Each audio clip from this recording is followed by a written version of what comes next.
नेपाल के सुनसरी जिले से शुरू हुई सांप्रदायिक हिंसा अब कई जिलों तक फैल चुकी है। 3 लोगों की मौत हो गई। कई जिलों में कर्फ्यू और सरकार की कार्रवाई पर उठ रहे सवालों के बीच जानिए आखिर नेपाल में हो क्या रहा है।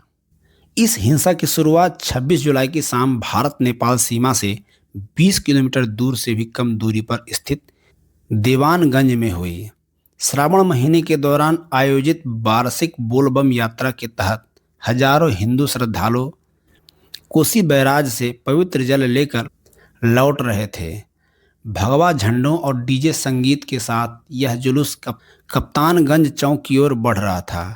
इसी दौरान स्थानीय मुस्लिम समुदाय के कुछ लोगों ने तेज आवाज वाले संगीत और कुछ रिपोर्टों के मुताबिक धार्मिक झंडों की मौजूदगी पर आपत्ति जताई। स्थानीय मीडिया की कुछ रिपोर्ट में यह भी कहा गया कि उसी दिन इससे पहले इस कथित तौर पर एक मुस्लिम झंडा हटाकर उसकी जगह हिंदू झंडा लगा दिया गया था, जिससे पहले ही तनाव बढ़ा हुआ था। शुरुआत में दोनों पक्षों के बीच कहासुनी हुई, जो जल्द ही पथराव में बदल गई। देखते ही देखते बड़ी संख्या में वहां लोग जमा हो गए। स्थिति बिगड़ने पर पुलिस ने पहले भीड़ को तितर बितर करने की कोशिश की और बाद में गोली चलाई। इस गोलीबारी में एक व्यक्ति की मौके पर ही मौत हो गई, जबकि पुलिसकर्मियों समेत 2 दर्जन लोग घायल हुए। प्रशासन ने अनिश्चितकालीन कर्फ्यू लगा दिया और अतिरिक्त सशस्त्र पुलिस बल तैनात कर दिया।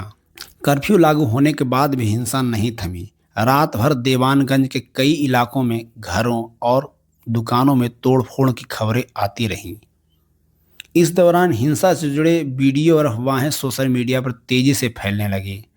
अगले ही दिन मधेश इलाके के अन्य कस्बों में विरोध और जवाबी प्रदर्शन शुरू हो गए।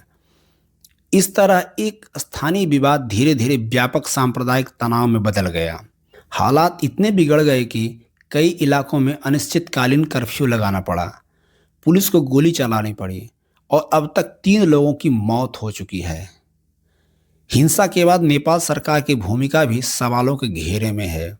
सुरक्षा विशेषज्ञों, विपक्ष और मानवाधिकार कार्यकर्ताओं का आरोप है कि समय रहते राजनीतिक और प्रशासनिक हस्तक्षेप नहीं होने के कारण हालत बेकाबू हो गए। इस बीच बढ़ते तनाव के बीच प्रधानमंत्री बालेन शाह ने राष्ट्रीय सुरक्षा परिषद की 43वीं बैठक की अध्यक्षता की।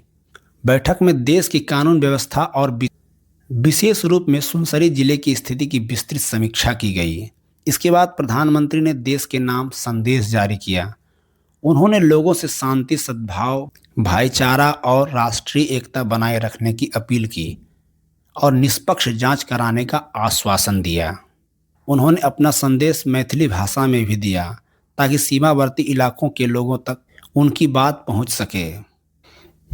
इसके बाद नेपाल के राष्ट्रपति रामचंद्र पौडेल ने भी हिंसा पर गहरी चिंता व्यक्त की।